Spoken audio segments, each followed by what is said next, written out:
Bonjour à tous, j'espère que vous allez bien vendredi après-midi. En fait, moi je n'ai pas du tout fini et je ne vais pas chez Simon aujourd'hui. À mon avis, il n'est d'ailleurs pas rentré, mais je travaille encore et c'est pas fini. Pour ne rien oublier, j'ai tout noté ici sur une feuille blanche pour ne rien oublier parce qu'il y a plein de choses que je dois vous dire. Première chose, c'est que le week-end, on va faire le normal. Donc, on ne va pas encore démarrer les podcasts d'avant, donc la dictée, etc. Ça, c'est pour en septembre. Donc, on fait le normal, tout ce qu'on fait d'habitude le dimanche. Mais je reste disponible pour ceux qui ont des examens de passage. Il y a encore des gens qui ont des examens. Je le sais, mais pour l'instant, je réponds plutôt par mail parce que les demandes sont très, très spécifiques. Donc, pour l'instant, je réponds par mail, mais donc je serai disponible pendant tout le week-end parce que je sais que début de la semaine prochaine, il y a encore des gens qui ont des examens. Mais donc, le normal au niveau de notre programme. Oui, alors, je voulais aussi vous parler du podcast de ce matin. Donc, en fait, c'était Gauthier qui avait dit ou qui avait demandé, est-ce qu'on ne peut pas simplement écouter des petites histoires courtes au lieu de lire des livres, parce qu'on lisait un Tintin. Il y a aussi des gens qui ont dit que c'est un peu compliqué parce qu'il y a un Tintin que je lis en français et puis traduit en anglais. Et puis il y a un autre Tintin que je lis en néerlandais traduit en français. Et donc deux Tintins, on commence à tout confondre. Donc pour l'instant, on fait donc des histoires courtes et je vais voir comment vous réagissez. Si vous aimez bien, si c'est ça que vous voulez, je regarde un peu combien de personnes combien de views il y a, combien de vues, et aussi combien de likes. Mais quand même, je vous promets que le deuxième livre, le livre qui suit les 7 boules de cristal de Tintin, on va le lire un jour. C'est le Temple du Soleil de Zonnetempel et je l'ai déjà. Donc on va le lire, mais pour l'instant, on teste un tout petit peu. Et donc, s'il vous plaît, n'hésitez pas à m'envoyer vos feedbacks, vos retours, parce que je vais vraiment savoir si ça sert à quelque chose. Voilà. Alors, oui, je veux aussi vous parler d'autre chose, c'est que je reçois beaucoup de messages de détresse. Et je vois ça un tout petit peu comme un compliment, ça veut dire qu'on me fait confiance. Et donc, il y a des gens qui partagent leur détresse personnelle, mais aussi des gens qui partagent leur détresse, on va dire plutôt peut-être pédagogique, mais donc au niveau de l'apprentissage. Qu'est-ce que je veux dire ? Je ne vais pas ici commencer à donner des grands conseils parce que qui suis-je pour vous donner des conseils ? Mais une chose, je veux dire pour ceux qui ont des grands problèmes personnels dans le sens où ils se sentent trahis, ils se sentent humiliés, ils se sentent trompés, etc. N'oubliez pas que ce que les autres vous font, ça dit plus sur les autres que sur vous. Et on a tendance à prendre les choses personnellement. Oh, quelqu'un m'a trompé, quelqu'un m'a trahi. Pourquoi j'ai mérité ça ? Non, vous ne devez pas vous poser cette question.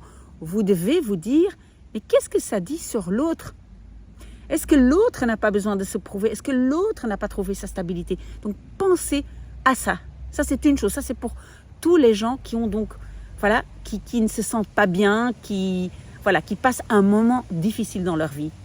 Alors, il y a aussi des gens qui partagent leur détresse, que j'appelle une détresse pédagogique, c'est-à-dire qu'ils ratent leurs examens, ils font les tests, ils veulent absolument réussir. Il y a Paul qui m'a écrit qu'il a dépensé énormément d'argent.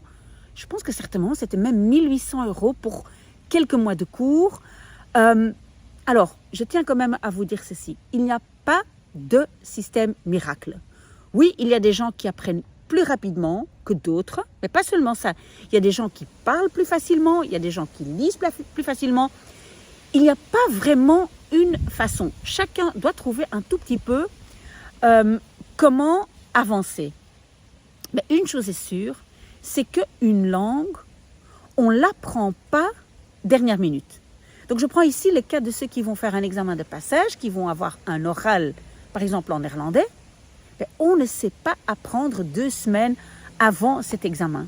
On doit travailler une langue et moi j'appelle ça travailler passivement. Ça veut dire, je ne dois pas vraiment m'asseoir et étudier, mais je dois l'intégrer un tout petit peu tout le temps. Ça veut dire, par exemple, j'écoute pendant 10 minutes par jour, j'écoute quelque chose en néerlandais. Hein. Par exemple, la petite histoire courte que j'ai lue ce matin de Appeltaart. Voilà. Donc, vous devez intégrer des moments d'apprentissage, mais des moments d'apprentissage très, très légers. Pas étudier et s'asseoir. Oui, évidemment, ça c'est une bonne chose, mais voilà, on ne peut pas se surcharger. Ça, c'est une chose. Une deuxième chose, mais je l'ai déjà dit souvent, c'est que l'audition, la compréhension à l'audition est très, très importante. Travaillez ça. Et une dernière chose, et ça, c'est le conseil que j'ai donné aussi à Paul, qui veut vraiment apprendre à mieux parler. Vous pouvez parler avec un étudiant qui est néerlandophone. Simplement parler, ce n'est pas grave si cet étudiant n'est pas professeur, ce n'est pas grave si cet étudiant ne vous corrige pas tout le temps. Non. Simplement parler, avoir cette fluidité. Vous allez vous corriger après en écrivant, en étudiant la grammaire. Mais voilà, ça, c'est une très très bonne méthode et qui ne coûte pas trop cher. Je suis sûre, vous pouvez trouver quelqu'un, un étudiant qui vous parle pour pas énormément d'argent. Donc ça, c'est mon conseil. Mais ne prenez pas trop sur vous, ne dites pas, mais moi je suis bête ou quoi. Moi, je n'apprends pas. Une langue, ça s'intègre petit à petit. Donc, pas de panique. Est-ce que j'ai encore noté autre chose? Oui, donc il faut essayer de s'entourer du néerlandais. Ça, j'ai déjà dit. Alors, je ne dois pas oublier de faire mon message aussi en néerlandais parce que j'ai oublié de parler en néerlandais la fois passée. Dus ga ik een beetje in het Nederlands spreken. Oké, als jullie Nederlandstalig zijn en als jullie mijn YouTube-kanaal volgen, dan hebben jullie waarschijnlijk gezien dat ik heel veel wiskunde gedaan heb deze zomer. Ook een beetje Duits. En ik had trouwens een fout gemaakt in mijn Duitse video. Ik had gesproken over het werkwoord helpen in het Duits, dat een accusatief vraagt. En dat is dus niet correct. Dat is niet zoals in het Nederlands. In het Nederlands vraagt helpen een accusatief, maar in het Duits is dat een datief. En wat was zo fantastisch betreffende mijn fout die ik gemaakt had, dat is dat ik denk dat ik een fantastische community heb. Onmiddellijk hebben 2 mensen gereageerd, heel discreet, gezegd, pas op mevrouw, je hebt een foutje gemaakt, maar niks, geen enkele hate. Geen haatboodschappen, ik vind dat gewoon fantastisch. Jullie die helpen, die zeggen oei, foutje hier, foutje daar. Zoals ik bijvoorbeeld ook in mijn TikTok-video gisteren een fout heb gemaakt. In plaats van mirobolant had ik gezegd mirabolant. Dus dat is een dikke fout. Gelukkig hebben jullie mij ook gecorrigeerd en dat is fantastisch. Nu jongens, je weet het, als je examens hebt, misschien heb je nu herexamens. Vraag het maar. Ik blijf heel het weekend ter jullie beschikking. Ik ben terug aan het werk, maar het is nog een beetje light. Onze werkgroepen beginnen beetje bij beetje samen te komen, maar dat is nog echt heel light. Dus ik heb tijd om jullie te helpen dit weekend, wat je ook wil als informatie. En als je nieuwe ideeën hebt voor het nieuwe jaar, ja, vraag maar.